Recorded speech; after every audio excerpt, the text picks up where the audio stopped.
الحمدللہ رب العالمین والصلاة والسلام علی سید المرسلین اما بعد فاعوذ باللہ من الشیطان الرجیم بسم اللہ الرحمن الرحیم الصلاة والسلام علیک یا رسول اللہ وعلی آلک واصحابک یا حبیب اللہ الصلاة والسلام علیک یا نبی اللہ وعلی آلک واصحابک یا نور اللہ۔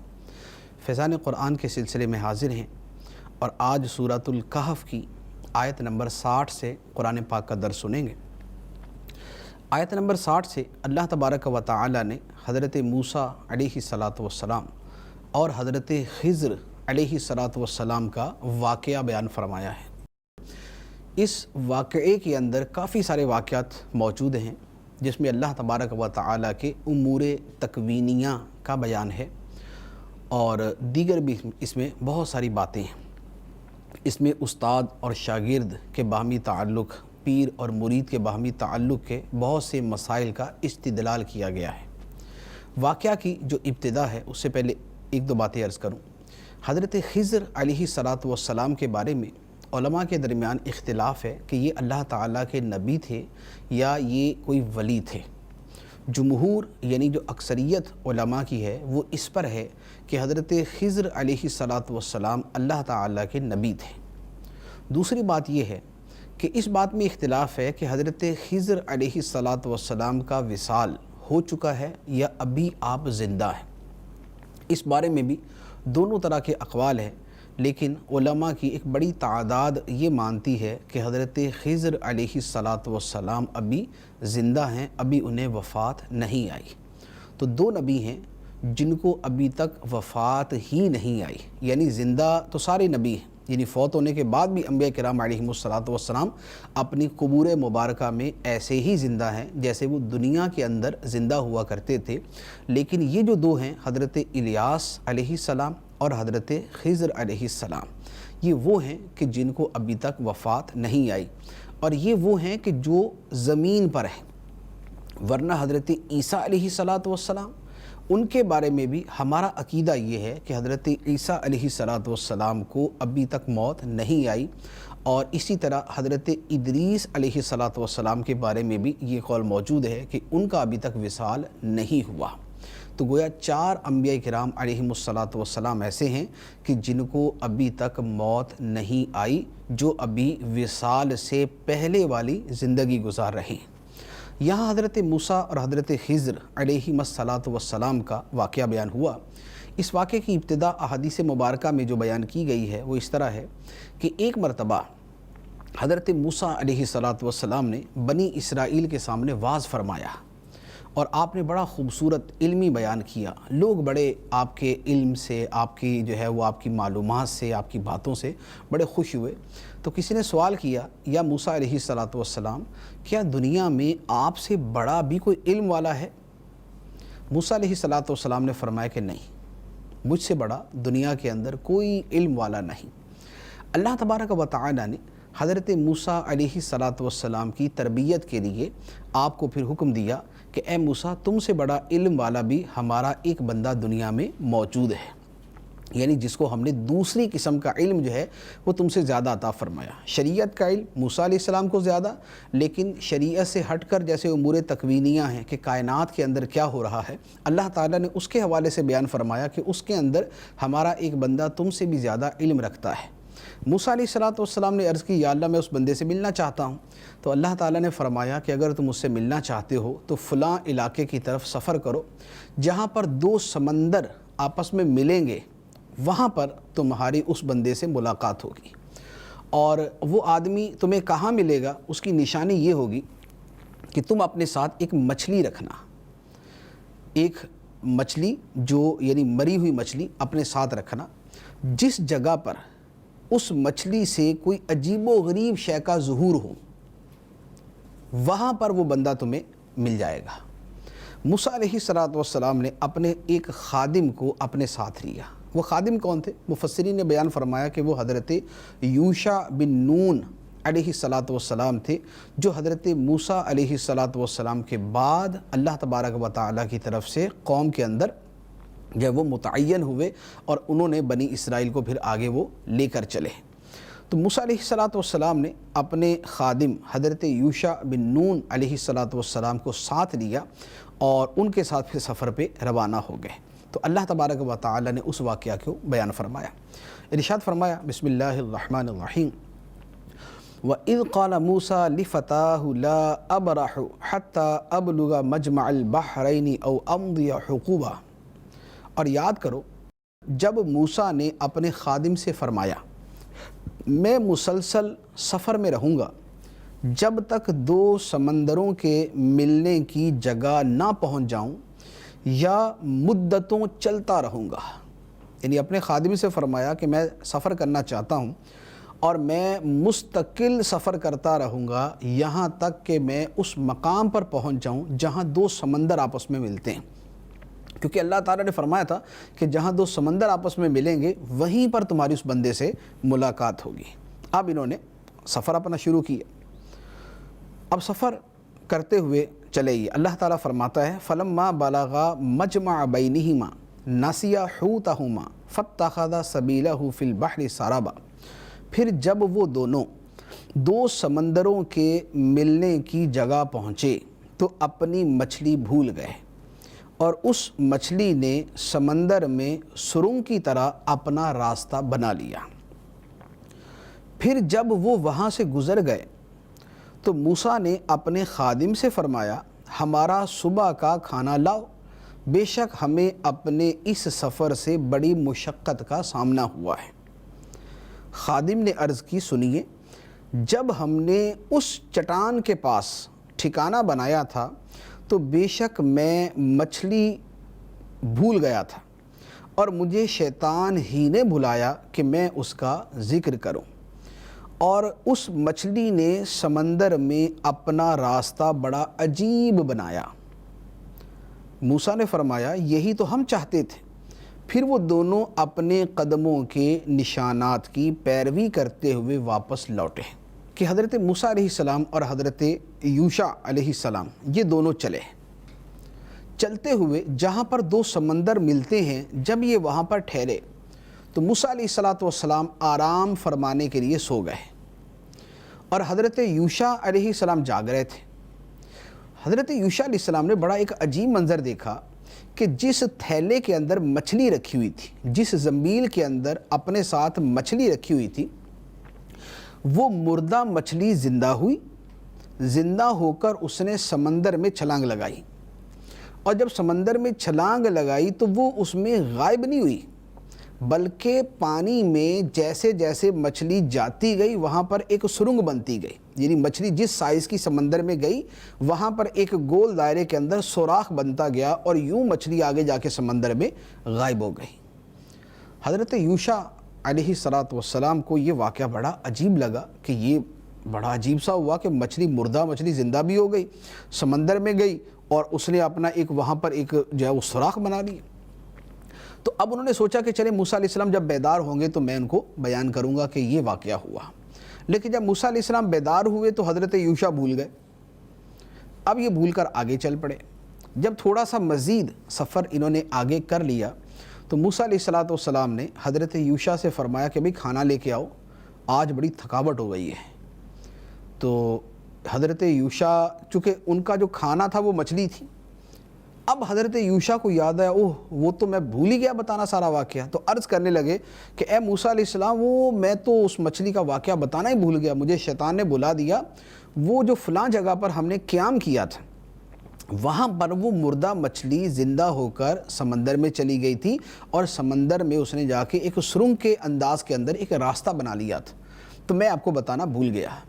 موسیٰ علیہ السلام نے جب یہ سنا تو بڑے خوش ہوئے، فرمایا ذالک ما کنا نبغی، یہی تو وہ جگہ ہے جس کی ہمیں تلاش تھی۔ یعنی اللہ تعالیٰ نے موسیٰ علیہ السلام کو پہلے فرما دیا تھا کہ جہاں جا کر مچھلی زندہ ہو کر سمندر میں راستہ بنائے گی وہیں آس پاس میں وہ اللہ کا پیارا بندہ تمہیں مل جائے گا۔ تو موسیٰ علیہ السلام نے یہ پوری تفصیل حضرت یوشع کو نہیں بتائی تھی، تو موسیٰ علیہ السلام نے فرمایا ذالک ما کنا نبغی، یہی تو وہ جگہ ہے جس کی ہمیں تلاش تھی۔ اب یہ دوبارہ وہاں سے واپس آئے، دونوں حضرات چلتے ہوئے واپس آئے۔ جب واپس آئے تو ایک درخت کے پاس انہیں حضرت خضر علیہ السلام جو ہے وہاں تشریف فرما تھے وہ آپ کو مل گئے، دیکھا تو پہچان لیا کہ یہ اللہ تعالیٰ کا نیک بندہ ہے۔ اب اللہ تعالیٰ ارشاد فرماتا ہے فَوَجَدَ عَبْدًا مِّنْ عِبَادِنَا آتَيْنَاهُ رَحْمَةً مِّنْ عِنْدِنَا وَعَلَّمْنَاهُ مِن لَّدُنَّا عِلْمًا، تو ہمارے بندوں میں سے ایک بندہ پایا جسے ہم نے اپنے پاس سے خاص رحمت دی تھی اور اسے اپنا علم لدنی عطا فرمایا۔ اللہ تعالیٰ فرماتا جب یہ دونوں واپس پہنچے تو وہاں پر انہوں نے ہمارے ایک بندے کو پایا، عبدا من عبادنا، ہمارے بندوں میں سے ایک بڑے پیارے بندے کو پایا، وہ بندہ جسے ہم نے اپنے پاس سے خاص رحمت عطا فرمائی تھی۔ وہ خاص رحمت کیا تھی؟ اکثر مفسرین نے بیان فرمایا کہ اس سے مراد نبوت ہے، کہ جسے ہم نے اپنی طرف سے نبوت عطا فرمائی تھی۔ اور دوسری کیا شے دی تھی؟ وَعَلَّمْنَاهُ مِن لَّدُنَّا عِلْمًا، اور ہم نے اسے اپنا علم لدنی عطا فرمایا تھا۔ علم لدنی وہ علم ہوتا ہے جو بغیر بندے کی محنت کے اس کو ملتا ہے۔ یعنی ایک تو ہم پڑھتے ہیں، اگر ہم نے عربی پڑھنی ہے تو ہم عربی سیکھنا شروع کرتے ہیں، سیکھتے سیکھتے ہم سیکھ جاتے ہیں۔ ہم کتابیں پڑھتے ہیں، کتابیں پڑھتے پڑھتے ہم علم سیکھتے ہیں، یا ہم کسی عالم کے پاس جاتے ہیں، اس سے ہم علم حاصل کرتے ہیں۔ یہ جو ہے اسے علم اکتسابی کہا جاتا ہے، کہ کسب محنت کے ساتھ یہ حاصل کیا۔ اور وہ علم کہ جو بغیر محنت کے اللہ تعالیٰ عطا فرما دیتا ہے، بندہ محنت نہیں کرتا، اللہ تعالیٰ اس کے دل میں ڈال دیتا ہے، اسے علم لدنی کہا جاتا ہے۔ تو اس کا ثبوت جو ہے وہ اس آیت مبارکہ سے کہ حضرت خضر علیہ السلام کو اللہ تعالیٰ نے یہ علم لدنی عطا فرمایا۔ اب بھی ہمارے زمانے کے اندر بھی اور اس امت کے اندر بھی اولیاء کرام ہیں جن کو اللہ تعالیٰ علم لدنی عطا فرماتا ہے، جن کے دلوں کو علوم کے لیے کھول دیتا ہے۔ تو حضرت موسیٰ علیہ السلام نے حضرت خضر علیہ السلام سے بات کی، کیونکہ موسیٰ علیہ السلام تو ان سے ملنے آئے تھے اور ان سے سیکھنے آئے تھے کہ کون سا علم ہے جو ان کے پاس ہے جو میرے پاس نہیں ہے۔ موسیٰ علیہ السلام نے کیا بات کی اور خضر علیہ السلام نے کیا جواب دیا، اللہ تعالیٰ سے بیان فرماتا ہے قال له موسیٰ هل اتبعك على ان تعلمني مما علمت رشدا، اس سے موسیٰ نے کہا کیا اس شرط پر میں تمہارے ساتھ رہوں کہ تم مجھے وہ درست بات سکھا دو جو تمہیں سکھائی گئی۔ یعنی موسیٰ علیہ السلام نے درخواست کی کہ اے خضر میں آپ کے ساتھ رہنا چاہتا ہوں اس شرط پر کہ آپ مجھے وہ علم سکھائیں گے جو اللہ نے آپ کو سکھایا ہے۔ خضر علیہ السلام نے کیا جواب دیا؟ قال انک لن تستطیع معی صبرا، خضر نے کہا آپ میرے ساتھ ہرگز نہ ٹھہر سکیں گے، اور آپ اس بات پر کس طرح صبر کریں گے جس سے آپ کا علم محیط نہیں۔ یعنی خضر علیہ السلام نے جواب دیا موسیٰ میرے ساتھ ٹھہر نہیں سکتے، کیونکہ بات یہ ہے کہ میں ایسے کام کروں گا کہ جو آپ کے علم کے اندر نہیں ہے، آپ ہر جگہ اعتراض کریں گے کہ یہ کیوں کیا، یہ کیوں کیا، تو لہٰذا آپ میرے ساتھ نہیں ٹھہر سکتے۔ موسیٰ علیہ السلام نے کہا قال ستجدنی ان شاء اللہ صابرا ولا اعصی لک امرا، موسیٰ نے کہا اگر اللہ چاہے گا تو ان قریب تم مجھے صبر کرنے والا پاؤ گے اور میں تمہارے کسی حکم کی خلاف ورزی نہیں کروں گا۔ موسیٰ علیہ السلام نے فرمایا اب ذرا ٹرائی تو کریں، آپ میں آپ کے ساتھ چلتا ہوں، آپ مجھے صبر کرنے والا پائیں گے۔ آپ کہہ رہے ہیں کہ میں آپ کے ساتھ نہیں ٹھہر سکتا، انشاءاللہ میں ٹھہر جاؤں گا، آپ کو ٹینشن نہیں ہوگی۔ حضرت خضر علیہ السلام نے ایک شرط رکھی، فرمایا ٹھیک ہے اگر تم میرے ساتھ چلنا ہی چاہتے ہو، آپ میرے ساتھ چلنا چاہتے ہیں تو پھر ایک کام ہے، وہ کیا؟ فرمایا قال فإن اتبعتنی فلا تسألنی عن شیء حتی احدث لک منہ ذکرا، خضر نے کہا تو اگر آپ کو میرے ساتھ رہنا ہے تو مجھ سے کسی شے کے بارے میں سوال نہیں کرنا جب تک میں خود آپ کے سامنے اس کا ذکر نہ کر دوں۔ یہ حضرت خضر علیہ السلام نے شرط لگا دی کہ ٹھیک ہے اے موسیٰ علیہ السلام میں آپ کو اپنے ساتھ لے کے چلتا ہوں، لیکن شرط یہ ہے کہ میں جو بھی کروں گا آپ نے سوال نہیں کرنا کہ یہ کیوں کیا، میں خود بتاؤں گا آپ کو تو ٹھیک ہے، جب تک میں نہ بتاؤں آپ نے سوال نہیں کرنا۔ اب موسیٰ علیہ السلام نے فرمایا ٹھیک ہے نہیں سوال کروں گا۔ اب اس کے بعد یہ آگے چلنا شروع ہوئے۔ اب اس کے بعد 3 واقعات ہوئے، اور تینوں واقعات وہ تھے کہ جو بظاہر سمجھ میں آنے والے نہیں تھے۔ اب وہ واقعات کیا تھے؟ اللہ تعالیٰ نے تینوں واقعات کو بیان فرمایا۔ سب سے پہلی بات کیا ہوئی؟ فرمایا فانطلقا حتی اذا رکبا فی السفینۃ خرقها، پھر وہ دونوں چلے یہاں تک کہ جب کشتی میں سوار ہوئے تو خضر نے اس کشتی کو چیر ڈالا۔ موسیٰ نے کہا کیا تم نے اسے اس لیے چیر دیا تاکہ کشتی والوں کو غرق کر دو؟ بے شک تم نے بہت برا کام کیا۔ یہ تھا پہلا واقعہ کہ یہ دونوں حضرات ایک کشتی کے پاس گئے۔ وہاں جو کشتی والے تھے انہوں نے پہچان لیا کہ یہ خضر علیہ السلام ہے، تو انہوں نے بڑی عزت کے ساتھ بڑے پیار محبت سے کہا کہ حضرت تشریف لائیے، بیٹھیے۔ اب کشتی والوں نے تو بڑی عزت کی، خضر علیہ السلام بیٹھ گئے، موسیٰ علیہ السلام بیٹھ کے کشتی میں جانا شروع ہوئے۔ جب بیٹھ گئے تو بیٹھنے کے بعد حضرت خضر علیہ السلام نے اس کشتی کا تختہ اکھیڑ دیا، یعنی اچھی والی کشتی کو خراب کر دیا۔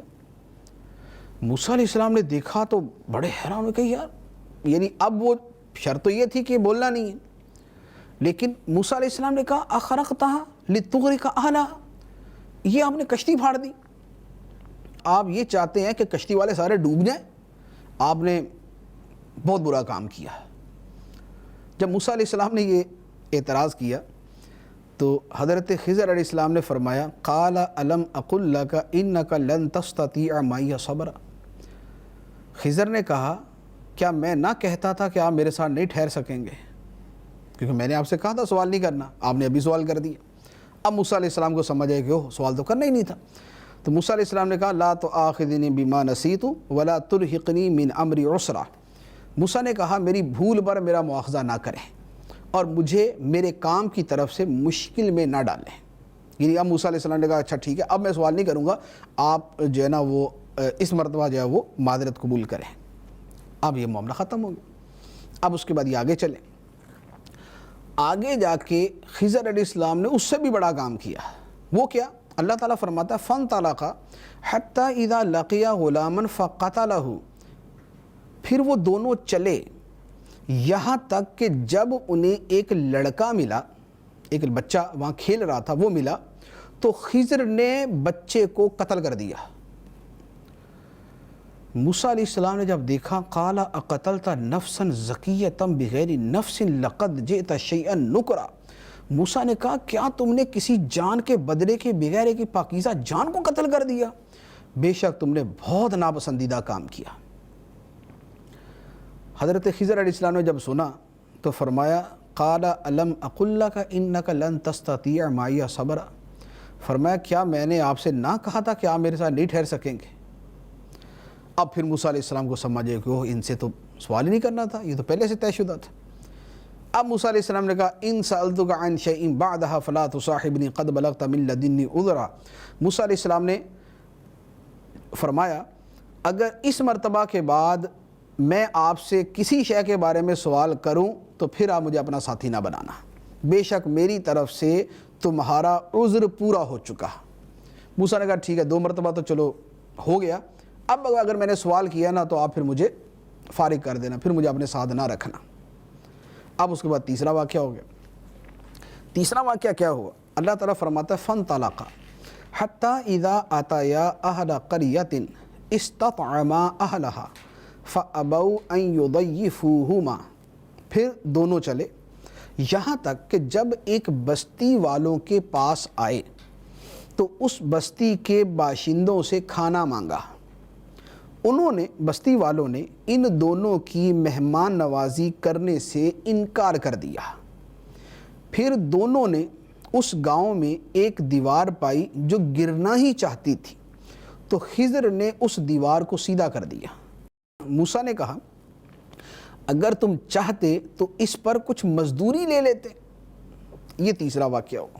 واقعہ کیا ہوا کہ یہ دونوں حضرات کسی بستی میں گئے، بستی میں گئے تو بستی والوں سے کہا کہ بھئی ہم مہمان ہیں، اجنبی ہیں، پردیسی ہیں، دور سے آئے ہیں، تو ہمیں کھانا وغیرہ آپ دے دیں۔ بستی والوں نے دینے سے انکار کر دیا، نہیں بھی کوئی کھانا نہیں ملے گا۔ موسیٰ علیہ السلام کو بڑا جلال آیا کہ بڑے عجیب لوگ ہیں، مہمان نوازی کرنے سے انکار کر رہے ہیں۔ اب وہاں پر ایک دیوار تھی جو گرنے والی تھی، حضرت خضر علیہ السلام نے اس دیوار کو اشارہ کیا، دیوار سیدھی ہو گئی۔ موسیٰ علیہ السلام نے کہا کہ اگر آپ چاہتے تو ان سے اجرت وصول کرتے اس کی، انہوں نے ہمیں کھانا نہیں دیا، ہم مہمان تھے ان کے، ہمارا حق تھا ان کے اوپر کھانا دے، انہوں نے ہمیں کھانا نہیں دیا، آپ نے ان کی دیوار سیدھی کر دی، آپ ان سے پیسے لیتے اس کے۔ تیسری مرتبہ پھر موسیٰ علیہ السلام بول پڑے، تو حضرت خضر علیہ السلام نے فرمایا یہ میری اور آپ کی جدائی کا وقت ہے، اب میں آپ کو ان باتوں کا اصل مطلب بتاؤں گا جس پر آپ صبر نہیں کر سکے۔ اب حضرت خضر علیہ السلام نے فرما دیا کہ آپ نے 3 مرتبہ سوال کر لیا، اور دوسری مرتبہ آپ نے خود کہا تھا کہ اب اگر میں سوال کروں تو آپ مجھے جو ہے نا وہ اپنا ساتھی نہ بنانا، تو اب آپ نے تیسری مرتبہ بھی سوال کر دیا، لہذا اب میرے اور آپ کے درمیان جدائی کا وقت آ گیا۔ پھر فرمایا کہ اب میں آپ کو بتاتا ہوں کہ یہ میں نے سارے کام کیوں کیے تھے۔ اب فرمایا وہ جو پہلا کشتی کا واقعہ تھا کہ کشتی کا تختہ اکھیڑ دیا تھا، تو خضر علیہ السلام نے فرمایا وہ جو کشتی تھی تو وہ کچھ مسکین لوگوں کی تھی جو دریا میں کام کرتے تھے، تو میں نے چاہا کہ اس کشتی کو عیب دار کر دوں، اور ان کے آگے ایک بادشاہ تھا جو ہر صحیح سلامت کشتی کو زبردستی چھین لیتا تھا۔ تو خضر علیہ السلام نے فرمایا کہ بھائی بات یہ ہے کہ جس کشتی والوں نے ہمیں بڑی عزت کے ساتھ بٹھایا تھا اور میں نے ان کی کشتی کا تختہ اکھیڑ دیا اور عیب دار بنا دیا، تو اصل مسئلہ یہ تھا کہ وہ کچھ غریب لوگوں کی کشتی تھی جن کی زندگی اور روزی کا دار و مدار اسی کشتی پر تھا۔ یہ کشتی آگے جہاں جا رہی تھی تو آگے ایک بادشاہ تھا جو ہر صحیح کشتی کو چھین لیتا تھا، تو میں نے ان کی کشتی میں عیب پیدا کر دیا تاکہ بادشاہ جب اس عیب کو دیکھے گا تو اس کشتی کو چھوڑ دے گا، تو میں نے ان غریبوں کا مسکینوں کا بھلا کیا تھا، ان کی کشتی کو خراب نہیں کیا تھا۔ یہ تھا پہلا واقعہ۔ اب اس کے بعد دوسرا واقعہ جو بچے والا تھا کہ بچے کو قتل کر دیا۔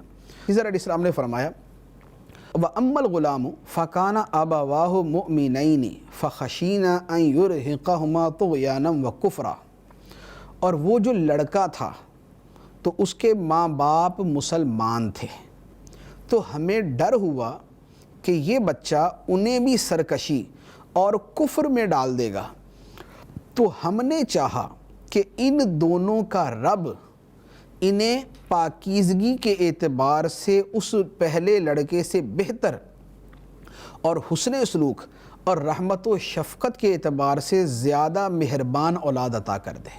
یعنی خضر علیہ السلام نے فرمایا کہ اصل مسئلہ یہ تھا کہ وہ جو بچہ میں نے قتل کیا تھا اس بچے کے ماں باپ مسلمان تھے، یہ بچہ اگر بڑا ہو جاتا تو اپنے ماں باپ کو بھی کافر بنا دیتا، یہ ان کو بھی مجبور کرتا کفر کے اوپر اور سرکشی کے اوپر، تو میں نے اس بچے کو جو قتل کر دیا، اب اللہ تعالیٰ ان ماں باپ کو ایک اور اولاد عطا فرمائے گا جو اولاد پہلے لڑکے سے بہتر بھی ہوگی، ماں باپ سے حسن سلوک بھی کرے گی اور ان کے ساتھ رحمت و شفقت سے بھی پیش آئے گی۔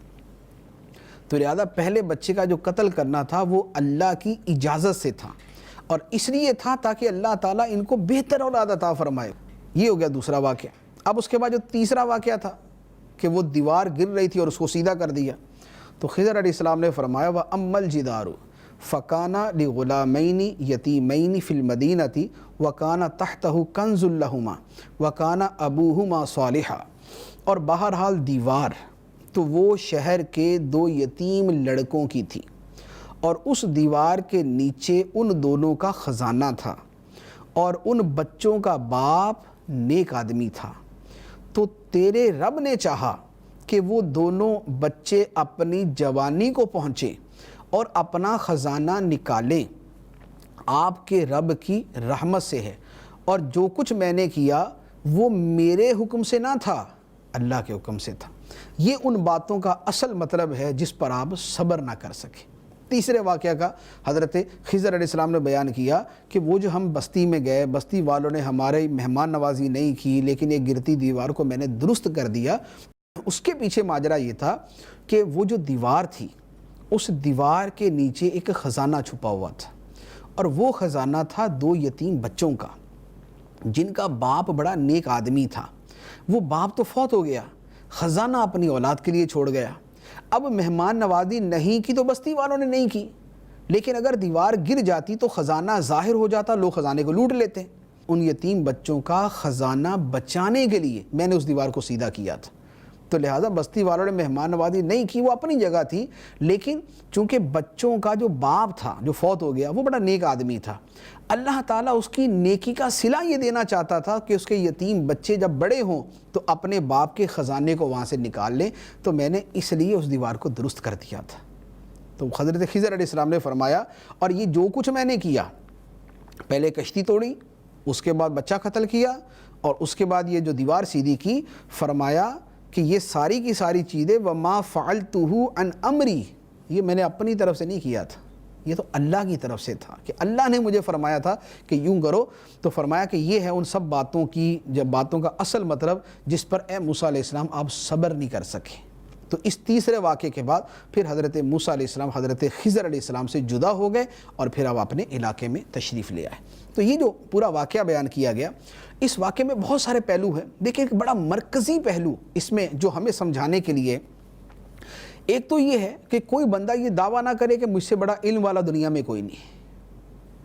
اللہ تعالیٰ نے دنیا میں نہ جانے کیا کون کیسے کیسے لوگ پیدا کیے، نہ جانے کیسے کیسے لوگ ہیں کہ ہم اگر ایک علم کے اندر ماہر ہیں تو دوسرا بندہ ہو سکتا ہے اللہ تعالیٰ نے دوسرے علم کے اندر بہت ہی اوپر مرتبے تک پہنچایا ہوا ہے۔ تو لہٰذا علم کے اندر ایسا جملہ نہ بولا جائے کہ جس میں اپنی بڑائی کا پہلو نظر آئے۔ موسیٰ علیہ السلام نے جو فرمایا تھا کہ میں سب سے بڑا عالم ہوں، بذات خود وہ درست تھا کہ شریعت کا علم اور دیگر مطلقاً علوم کے اعتبار سے موسیٰ علیہ السلام سے بڑا علم والا دنیا میں کوئی نہیں تھا، لیکن اللہ تعالیٰ کی بارگاہ کے اندر عاجزی کے جملے زیادہ پسندیدہ ہیں۔ موسیٰ علیہ السلام کے جملے کے اوپر کوئی اعتراض اور نکیر نہیں تھی، لیکن چونکہ اللہ کے نبیوں کا مرتبہ بڑا بلند ہے، اس لیے اللہ تعالیٰ ان کی تربیت اتنی زیادہ فرماتا ہے، تو ایک جملے کے اوپر بھی اللہ تبارک و تعالیٰ نے اتنی شاندار تربیت فرمائی کہ پورا سفر کروا کے ان کے اس جملے کا متبادل ان کو سمجھا دیا۔ ایک بات، دوسری بات یہ کہ اللہ تعالیٰ کے بہت سے کام ایسے ہیں جنہیں ہم سمجھ نہیں پاتے، لیکن اس کے پیچھے کوئی حکمت ہوتی ہے، وہ حکمت ہوتی ہے، ہم نہیں سمجھ پاتے اس کو، تو اللہ کی رضا پہ راضی رہنا چاہیے، اللہ تعالیٰ جس حال میں رکھے اس پہ خوش رہنا چاہیے۔ بعض اوقات ہم بڑے بے قرار ہو جاتے ہیں، یار ہم اللہ تعالیٰ سے دعائیں مانگ رہے ہیں، اللہ تعالیٰ ہماری دعائیں قبول نہیں فرماتا، حالانکہ اللہ تعالیٰ جو ہماری دعا قبول نہیں فرما رہا ہوتا وہ ہمارے لیے اتنا بہترین ہوتا ہے کہ اگر واقعی وہ دعا قبول ہو جاتی تو اس کے بعد پھر ہمارا جو حال ہوتا وہ پھر دیکھنے والا ہوتا۔ جیسے مثال کے طور پہ ہم دعا کرتے ہیں، یا اللہ ہمیں 10 کروڑ روپے عطا فرما دے، یا اللہ صبح اٹھے تو ہمارے سرانے 10 کروڑ روپے کا بیگ پڑا ہوا، اللہ تعالیٰ نے دے دیا، 10 کروڑ کا بیگ ہمارے سرانے آ گیا، اب ہماری دعا قبول ہوگی، ہم بڑے خوش ہیں، یا اللہ تیرا کرم تیرا شکر، 10 کروڑ عطا فرما دیا، ٹھیک۔ اب لازمی بات ہے 10 کروڑ گھر میں تو نہیں رکھیں گے، 10 کروڑ جا کے بینک میں جمع کروائیں گے۔ اب بیوی کو بھی بتا دیا، بچوں کو بھی تھوڑا سا جو بڑے تھے ان کو بتا دیا کہ پیسہ بہت ہے، ٹینشن نہیں لینا۔ اب یہ بینک جمع کروانے گئے، بینک جمع کروانے کے راستے میں ڈاکوؤں نے لوٹ لیا کہ ہاں بھائی پیسے دیتے ہو یا جان دیتے ہو۔ اب یا تو بندہ جان دے یا پیسے دے دے، جان دے گا تو جان سے گیا، تو پیسے کس کام آئیں گے، اور پیسے دے دیے تو اب کیا ہوگا، اب پیسے تو ایک رات پہلے بھی اس کے پاس نہیں تھے، ایک رات پہلے پیسے نہیں تھے لیکن صدمہ نہیں تھا، اب پیسے آئے اور چلے گئے تو پیسے نہیں آئے لیکن صدمہ باقی رہ گیا۔ اب پوری زندگی بندہ اس 10 کروڑ روپے کو روتا رہے گا، اوف 10 کروڑ تھے یار، آج ہوتے تو پتہ نہیں یہ ہو جاتا ہے، ساری زندگی وہ صدمہ نہیں بلا پائے گا، ہو سکتا ہے ان 10 کروڑ کے جانے کے چکر میں اٹیک ہی ہو جائے اس کو۔ تو اللہ تعالیٰ بندے کی دعا کو قبول نہیں فرما رہا، بندہ کہہ رہا ہے یا اللہ 10 کروڑ دے دے، یا اللہ 10 کروڑ دے دے، اللہ تعالیٰ نہیں دے رہا، کیوں؟ بندے کی بہتری۔ یا پھر آدمی یہ ہے کہ 10 کروڑ آ گیا، اب اس کے بعد رشتہ دار بھی مانگنے پہنچ گئے، اب دوست بھی آ گئے، اب ڈاکو صاحب بھی جناب وہ ہر تیسرے دن چکر لگا رہے ہیں، اب چور بھی آ رہے ہیں، اب جناب بتا لینے والے بھی پہنچ گئے، اب اس کے بعد پولیس والے بھی آ گئے، اب اس کے بعد اور محکموں والے بھی آ گئے، ہاں بھی حساب دو کہاں سے آئے پیسے۔ اب ہر وقت کی سر درد، ہر وقت کی ٹینشن آدمی لے کے بیٹھا ہوا، اب کہتا ہے یا اللہ یہ نہیں تھے نا تو میری جان سکون کے اندر تھی، یہ پیسے آنے کے بعد میں تو عذاب میں پھنس گیا۔ تو اللہ تعالیٰ کی رضا پر راضی رہنا چاہیے، اللہ تعالیٰ جس حال میں رکھے اسی حال پہ خوش رہنا چاہیے۔ اب جیسے یہاں پر بیان ہوا کہ بچے کو قتل کر دیا، ماں باپ کے لیے بڑا صدمہ ہے، بچہ ہی مر گیا، ان کا قتل ہو گیا ان کا بچہ، لیکن اللہ تعالیٰ نے بدلے کے اندر ان کو اچھی اولاد عطا فرما دی، اور یہ جو اولاد تھی جو قتل ہوگی، ہو سکتا بڑے ہو کر یہ ماں باپ کو نہ جانے کس رخ کے اوپر لے کے جاتی، ہو سکتا ہے نہ جانے ماں باپ کو کتنی تکلیف اور دکھ دینے والی ہوتی. آج لوگ بڑی دعائیں مانگتے ہیں یا اللہ بیٹے دینا بیٹیاں نہ دینا, لیکن بیٹے والے سر پکڑ کے رو رہے ہوتے ہیں کہ یا اللہ ایسے ہی بیٹے دینے تو نہ ہی دیتا. یعنی وہ بیٹوں نے جینا حرام کر دیا ہوتا ہے. ایک بیٹا جناب سمگلر ہے, ایک جناب چور ہے, ایک نشئی ہے, ایک جناب وہ بھنگ پینے والا ہے, ایک بری صحبت میں رکھنے والا, ایک ڈاکو بن گیا. اب کہتے ہیں کہ یا اللہ یہ بیٹے نہ دیتا تو ہمارے اوپر تیرا بڑا احسان ہوتا. اعتراض نہیں اللہ پہ کر رہے ہوتے, لیکن اب ان کو سمجھ آ رہی ہوتی کہ یار بیٹے نہ ہوتے بیٹیاں ہوتی, لیکن اچھے کردار والی تو ہوتی. تو اللہ تعالیٰ جو عطا فرمائے جس حال میں رکھے اس حال پہ خوش رہنا چاہیے. ایک بہت بڑا جو درس ہے وہ ان واقعات کے اندر یہ بھی موجود ہے. اب اس کے بعد ایک مزید پھر اگلے واقعات کا ایک تسلسل شروع ہوتا ہے. یہ واقعہ ہے ذوالقرنین بادشاہ کے بارے میں. ذوالقرنین بادشاہ وہ تھا جس کی پوری دنیا کے اوپر حکومت تھی, شرق سے لے کر غرب تک ساری دنیا پہ یہ حکمران بنے. اور یہ اللہ تعالیٰ کے بڑے نیک بندے تھے, یعنی بادشاہ تھے, مسلمان تھے, نیک تھے, صالحین میں سے تھے. ان کے بارے میں بھی کفار مکہ نے سوال کیا تھا کہ ان کے بارے میں بتائیں کہ ذوالقرنین کون تھا, کیا واقعات تھے اس کے. تو نبی کریم صلی اللہ علیہ وآلہ وسلم نے ذوالقرنین کے بارے میں اللہ تعالیٰ کی وحی کے نزول کے بعد پھر تفصیل بیان فرمائی. تو یہاں پر ذوالقرنین کے 3 سفر کا بیان ہے. 3 سفر کیے تھے انہوں نے دنیا کے بڑے بڑے, اللہ تعالیٰ نے ان کو بیان کیا. چنانچہ اللہ تعالیٰ ارشاد فرماتا ہے وَيَسْأَلُونَكَ عَنْ ذِي الْقَرْنَيْنِ قُلْ سَأَتْلُو عَلَيْكُمْ مِنْهُ ذِكْرًا. اور اے محبوب علیہ السلام آپ سے ذوالقرنین کے متعلق سوال کرتے ہیں, تم فرماؤ میں ان قریب تمہارے سامنے اس کا ذکر پڑھ کر سناتا ہوں. اب اللہ تعالیٰ فرماتا ہے بے شک ہم نے ذوالقرنین کو زمین میں اقتدار دیا اور اسے ہر چیز کے حصول کا ایک طریقہ عطا فرمایا, یعنی زمین میں اقتدار عطا فرمایا. اب اس کے بعد ذوالقرنین نے 3 سفر کیا, اللہ تعالیٰ نے تینوں سفر بیان کی. ذوالقرنین جو بادشاہ تھے ان کا ایک سفر تھا مغرب کی جانب جدھر سورج ڈوبتا ہے, ایک ان کا سفر تھا مشرق کی جانب جدھر سے سورج نکلتا ہے, اور ایک ان کا سفر تھا مفسرین کے مطابق شمال کی جانب جہاں پر قوم یاجوج ماجوج جو ہے وہ موجود تھی, اور ان کے ساتھ وہاں پر ان کا جو ہے وہ آمنا سامنا ہوا. تو اللہ تعالیٰ فرماتا ہے فَأَتْبَعَ سَبَبًا. تو ذوالقرنین ایک راستے کے پیچھے چلا یہاں تک کہ جب وہ سورج کے غروب ہونے کی جگہ پہنچا تو اسے ایک سیاہ کیچڑ کے چشمے میں ڈوبتا ہوا پایا, اور اس چشمے کے پاس ہی ایک قوم کو پایا. تو ہم نے فرمایا اے ذوالقرنین یا تو اس قوم کو عذاب دے یا ان کے بارے میں بھلائی اختیار کرو. ذوالقرنین نے کہا بہرحال جس نے ظلم کیا تو ان قریب ہم اسے سزا دیں گے, پھر وہ اپنے رب کی طرف لوٹایا جائے گا تو وہ اسے بہت برا عذاب دے گا. اور بہرحال جو ایمان لایا اور اس نے نیک عمل کیا تو اس کے لیے جزا کے طور پر بھلائی ہے. ان قریب ہم اس ایمان والے کو آسان کام کہیں گے. یہ پورا واقعہ کیا ہے؟ جو حضرت ذوالقرنین ہیں یہ اپنے علاقے سے نکلے اور مغرب کی طرف چل پڑے. دنیا کا جو آخری کنارہ تھا یہ وہاں پہنچ گئے. آخری کنارے سے مراد یہ کہ آگے پھر سمندر تھا. جب یہ وہاں پہنچے تو انہوں نے سورج کو دیکھا کہ وہ گویا ایک چشمے کے اندر ڈوب رہا ہے, ایک کیچڑ والے سیاہ کیچڑ کے چشمے کے اندر غروب ہو رہا ہے. تو اس کا یہ مطلب نہیں کہ سمندر کسی کیچڑ کے چشمے کے اندر ڈوبتا ہے. اصل میں یہ ہے کہ سمندر کے کنارے جب ہم جا کے سورج کو دیکھیں تو ہمیں بھی نظر آتا ہے کہ سورج جو ہے وہ سمندر کے اندر ہی ڈوب رہا ہے, جیسے ہم کراچی کے اندر بھی دیکھتے ہیں. تو ذوالقرنین رضی اللہ تعالیٰ عنہ جو بادشاہ تھے انہوں نے بھی دیکھا کہ سورج ایک سیاہ چشمے کیچڑ والے چشمے کے اندر ڈوب رہا ہے. اب وہاں پر انہوں نے ایک قوم کو پایا, وہ قوم تھی کافر. چونکہ کافر قوم تھی اور اللہ کا پیغام بھی ان کے پاس پہلے سے پہنچا ہوا تھا, تو اللہ تعالیٰ نے حضرت ذوالقرنین کو الہام کیا یا اس زمانے کے نبی کے ذریعے ان کو پیغام دیا کہ اے ذوالقرنین چاہو تو انہیں عذاب دو, اس قوم کو عذاب دو, اور چاہو تو آپ ان کے بارے میں بھلائی اختیار کرو. یعنی آپ چاہیں تو اب ان کے پاس اللہ کا پیغام تو پہنچ چکا, نہیں مان رہی ہے, اب چاہیں تو سزا دے دیں ان کو. چاہیں تو ان کو مزید مہلت دے دیں کہ یہ اسلام کی طرف آ جائیں۔ تو حضرت ذوالقرنین نے کہا کہ جس نے شرک کیا، جس نے ظلم کیا، شرک کیا، اسے تو ہم سزا دیں گے، اور پھر اللہ کی طرف اسے لوٹایا جائے گا اور اللہ تعالیٰ اسے عذاب دے گا، اور جو ایمان والا اور اچھے عمل کرنے والا ہے اس کے لیے اچھا بدلہ ہے، اس کے بارے میں ہم آسانی کا رویہ اختیار کریں گے۔ یعنی حضرت ذوالقرنین نے ان لوگوں کو مہلت دی کہ اگر اسلام کی طرف، توحید کی طرف آتے ہو تو ہم تمہارے ساتھ اچھا سلوک کریں گے، ورنہ پھر ہم تمہیں سزا دیں گے۔ اب یہ واقعہ یہاں پر مکمل ہو گیا۔ یہاں پر ضمناً دو چیزیں عرض کروں گا۔ ایک تو یہ ہے کہ یہ جو حضرت ذوالقرنین کا واقعہ بیان ہو رہا ہے، اس کے بارے میں بعض لوگ کہتے ہیں کہ اس سے مراد سکندر ذوالقرنین ہے۔ سکندر ذوالقرنین وہ جو یونان کا بادشاہ تھا، جو یہاں ہمارے یہ پاکستان تک بھی آیا تھا، اور یہاں پر بھی وہ علاقوں کے اندر جو ہے وہ حملے کرتا ہوا گیا تھا، جس کی مشہور جنگ دارا سے ہوئی تھی۔ ایران کے بادشاہ دارا سے جنگ ہوئی تھی۔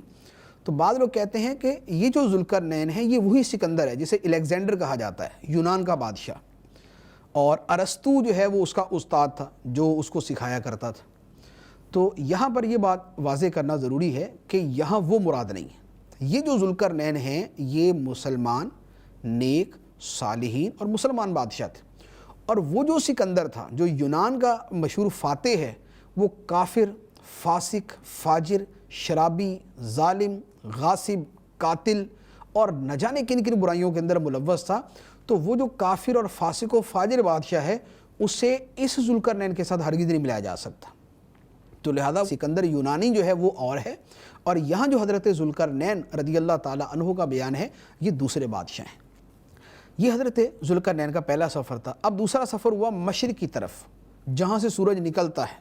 جیسے ہمارے زمانے کے اندر یہ سورج جو نکلنے کی جگہ ہے یہ نیوزی لینڈ، جزائر فیجی، تو یہاں سے جو ہے وہ سورج سب سے پہلے اس سرزمین کے اوپر طلوع ہوتا ہے۔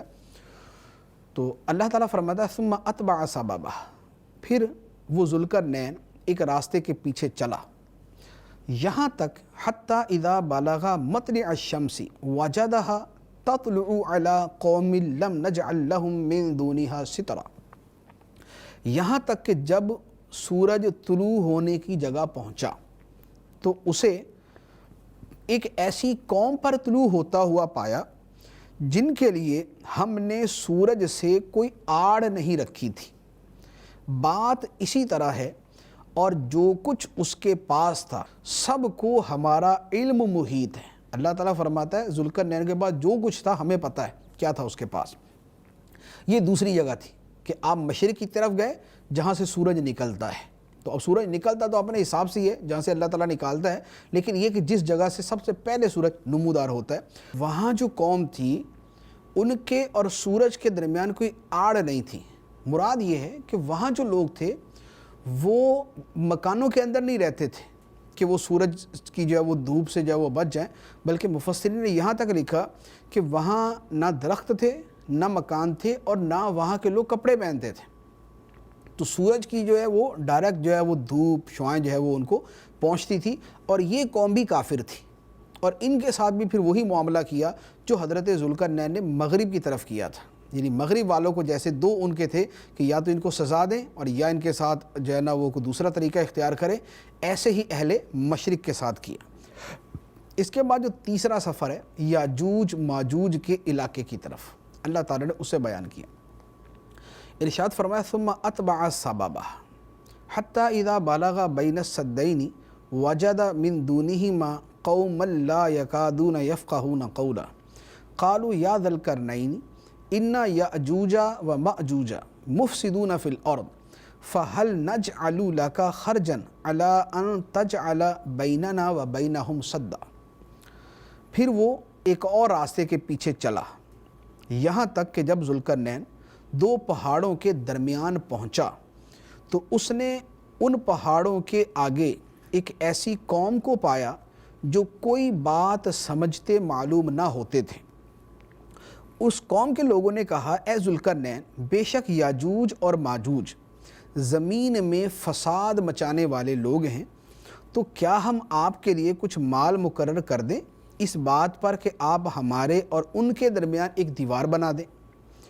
ذوالقرنین نے کہا کہ جس مال و دولت پر مجھے میرے رب نے قابو دیا ہے وہ بہتر ہے، یعنی میں تمہاری دیوار ویسے ہی بنا دوں گا، تو تم میری مدد قوت کے ساتھ کرو، میں تمہارے اور ان کے درمیان ایک مضبوط رکاوٹ بنا دوں گا۔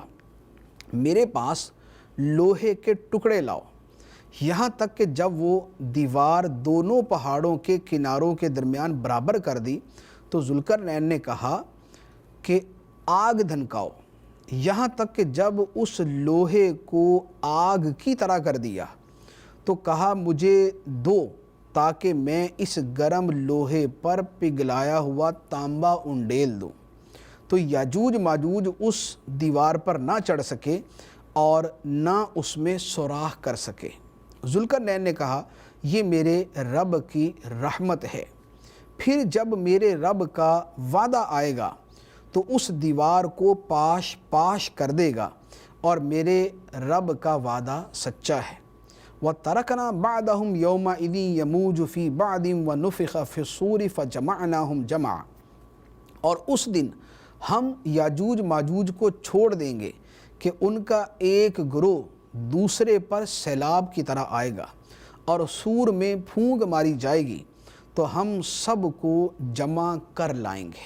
یہ تیسرا واقعہ ہے۔ اس کی جو تفصیل ہے مفسرین نے جو بیان فرمائی ہے اس آیت مبارکہ کی اور حدیث کی روشنی میں، وہ یہ ہے کہ حضرت ذوالقرنین رضی اللہ تعالیٰ عنہ شمال کی طرف گئے، وہاں ایک جگہ پہنچے جہاں پر دو پہاڑ تھے۔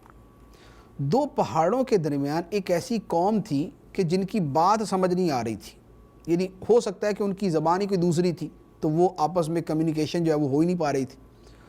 اب انہوں نے پھر اپنا بہرحال کوئی بھی گروہ مقرر کیا، نمائندے مقرر کیے جنہوں نے بات چیت کی۔ انہوں نے کہا کہ اے ذوالقرنین بادشاہ، بے شک یاجوج اور ماجوج سے ہم بڑے تنگ ہیں، یہ زمین میں فساد کرتے ہیں، ہمیں آ کے لوٹ لیتے ہیں اور ہمیں بڑا تنگ کرتے ہیں، تو اگر آپ کہیں تو ہم پیسے ویسے جمع کریں، ہم کوئی سونا چاندی جمع کر کے آپ کو پیش کر دیں، آپ ہمارے درمیان اور ان کے درمیان ایک دیوار بنا دیں۔ یعنی آپ بادشاہ ہیں، ہمارے اتنے وسائل نہیں ہیں، اتنی ہمارے پاس ٹیکنیک نہیں ہے، تو آپ چونکہ بادشاہ ہیں، آپ کے پاس ماہرین موجود ہیں، تو آپ ہمارے ان کے درمیان ایک دیوار بنا دیں۔ تو حضرت سکندر ذوالقرنین نے کہا کہ پیسوں کی تو ضرورت نہیں ہے، جو تم کہہ رہے ہو کہ ہم جمع کر کے کچھ پیسے آپ کو دے دیتے ہیں، ہاں یہ ہے کہ میں تمہیں دیوار بنا دوں گا، تم جسمانی قوت کے ساتھ میری مدد کرو کہ جب میں بولتا جاؤں وہ تم کرتے جاؤ۔ اب کیا کیا سکندر ذوالقرنین نے فرمایا کہ لوہے کے ٹکڑے لے کے آؤ جو پتھر کے سٹائل میں ہو، یعنی جیسے اینٹ کے اوپر اینٹ رکھ کے دیوار بنائی جاتی ہے اس طرح لوہے کے ٹکڑے لاؤ اور اسے ایک دوسرے کے اوپر رکھ کر باقاعدہ دیوار بنا دو، اور یہ دو طرف دیواریں ہوں، رائٹ لیفٹ دو طرف دیواریں ہوں، یعنی ادھر کے پہاڑ اور ادھر کے پہاڑ کے ساتھ ساتھ جو ہے وہ یوں دیوار بنا دی جائے۔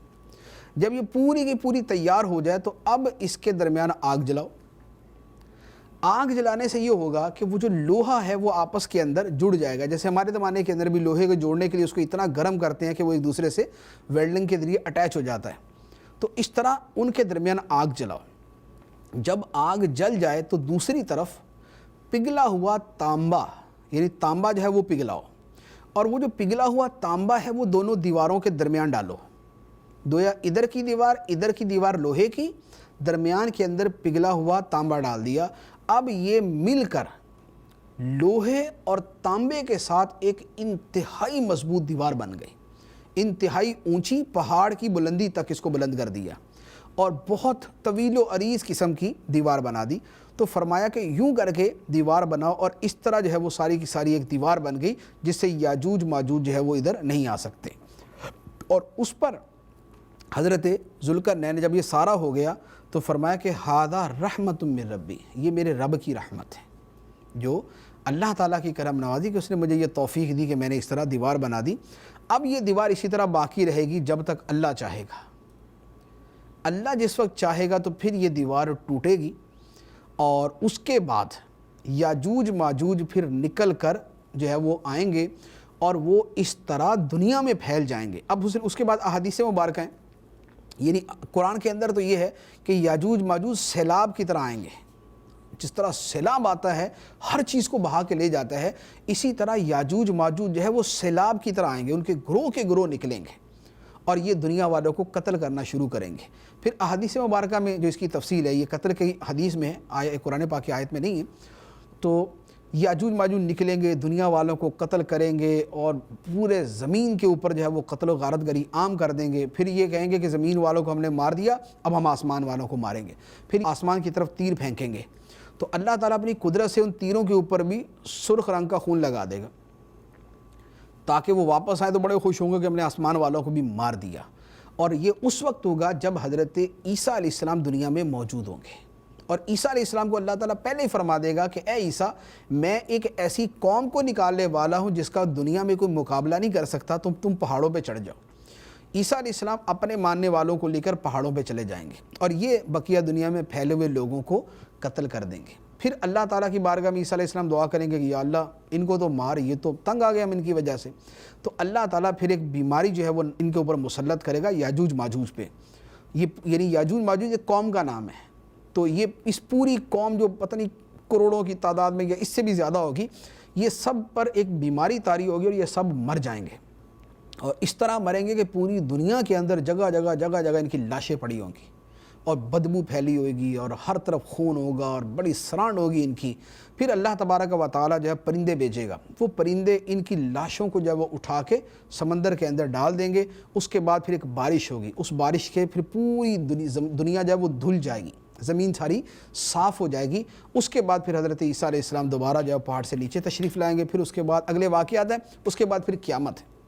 تو یہ جو ہے یہ یاجوج ماجوج کے بارے میں قرآن اور حدیث کی روشنی کے اندر بالکل اختصار سے بیان کیا.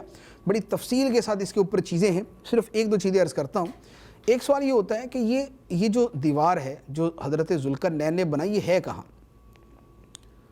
بعض لوگ کہتے ہیں یہ جو دیوار چین ہے یہی دیوار ہے جو حضرت ذوالقرنین نے بنائی تھی. تو یہ درست نہیں ہے. دیوار چین کو سد سکندری کہنا کہ حضرت ذوالقرنین نے جو دیوار بنائی تھی وہ یہی والی تھی، یہ درست نہیں ہے. کیونکہ دیوار چین کا جو معاملہ ہے وہ نہیں ہے جو اللہ تعالیٰ نے حضرت ذوالقرنین کے حوالے سے بیان فرمایا. اور جس طرح یہ دیوار ہے، دنیا میں اور بھی بہت ساری ایسی دیواریں موجود ہیں. یعنی دیوار چین تو بہت بڑی ہے، بڑی لمبی ہے، تو اس لیے یہ اس کا شہرہ زیادہ ہے، ورنہ دنیا میں دیواریں اور بھی موجود ہیں. تو یاجوج ماجوج جو وحشی صورت میں نکلیں گے وہ قرب قیامت میں ہے، تو اس کے بارے میں کچھ نہیں کہہ سکتے. واقعی جیسے ابھی مہذب جو ہے وہ لوگ موجود ہیں ظاہری اعتبار سے، تو یہ مہذب جو ہے ان کی اگلی نسلیں جا کے وحشیوں میں تبدیل ہو جائیں، جنون طاری ہو جائے. جیسے مثال کے طور پہ دنیا میں جو دو بڑی جنگیں ہوئیں، دو بڑی جنگوں میں جو فوجی تھے جنہوں نے دوسروں کے کروڑوں لوگوں کو قتل کر دیا، یعنی دو جنگ عظیم کے اندر کروڑوں لوگ قتل کیے گئے. تو یہ جو کروڑوں کو قتل کرنے والے تھے، یہ ان کے دماغ صحیح تھے کیا؟ یہ وحشی ہو گئے تھے. یہ تو اس طرح کے وحشی یا اس سے بھی بدتر وحشی آگے جا کے یعنی لٹریچر کے ذریعے یا ان کی قوم کے سردار ان کا دماغ بدل دیں، ان کو وحشی بنا دیں، قاتل بنا دیں اور ان کو لوگوں کے لیے خون خوار بنا دیں، تو اگلے زمانے میں جا کے ہو سکتا ہے کہ یاجوج ماجوج جو بھی اللہ تعالیٰ کے علم میں جو بھی وہ نسل ہے، تو اس کی اگلی نسلیں جا کے ایسی ہی بنیں اور وہ اپنے علاقوں سے نکلیں اور نکل کر پھر وہ پوری دنیا میں پھیلیں اور لوگوں کو اسی طرح قتل کرنا شروع کر دیں. جیسے ایک زمانے کے اندر چنگیز خان نکلا تھا. چنگیز خان جو ہے وہ اپنی قوم کے ساتھ نکلا تو وہ یاجوج ماجوج جیسا ہی تھا. یاجوج ماجوج نہیں اس کو کہتے ہم، یاجوج ماجوج جیسا تھا کہ وہ اپنے علاقے سے نکلا، وسطی ایشیا سے جو لوگوں کو قتل کرتا ہوا بغداد تک گیا. ایک شہر کے اندر جو ہے اس نے پھر اس کے بعد ہلاکو خان نے 18 لاکھ افراد ایک شہر میں قتل کیے. 18 لاکھ افراد ایک شہر میں قتل کیے اور ان کی کھوپڑیوں کے مینار تعمیر کیے اور شہروں کو تخت و تاراج کر دیا. دنیا میں اس قدر بڑی جو ہے اس نے خون ریزی کی. تو جیسے یہ ایک قوم یکدم نکلی اور پوری دنیا میں انہوں نے قتل و غارت عام کرنے کی کوشش کی، تو یہ یاجوج ماجوج کے فتنے کے مشابہ صورت. اسی طرح یاجوج ماجوج کی جو ہے وہ قوم ہوگی، وہ جس زمانے میں نکلے گی وہ بھی اسی طرح وحشی ہوگی، قاتل ہوگی، ظالم ہوگی، خون خوار ہوگی اور لوگوں کو اسی طرح مارنے کے لیے نکلے گی اور وہ بھی پوری دنیا کے اندر پھیل جائے گی. لیکن متعین طور پہ یہ کہنا کہ فلاں قوم یاجوج ماجوج ہے، یہ ہم نہیں کہہ سکتے. ہمیں اس کا علم نہیں ہے کہ متعین طور پہ یاجوج ماجوج کون سی قوم ہے. لیکن ہمارا قرآن پہ ایمان ہے، ہمارا اللہ کے رسول صلی اللہ علیہ وسلم کی باتوں پر ایمان ہے کہ جیسا جیسا انہوں نے فرمایا ویسا ویسا ہی وقوع ہوگا. قیامت سے پہلے یاجوج ماجوج کی قوم نکلے گی، موج در موج اور فوج در فوج اور سیلاب کی طرح نکلے گی، دنیا میں پھیل جائے گی، دنیا والوں کو قتل کرے گی. یہ حق ہے جو بیان کیا گیا قرآن کے اندر اور جتنا حصہ حدیث کے اندر بیان کیا گیا. اللہ تبارک و تعالی ہمیں قرآن کا فہم عطا فرمائے اور ہمیں فتنوں سے عافیت اور امان عطا فرمائے۔ آمین بجاہ النبی الامین صلی اللہ علیہ وسلم۔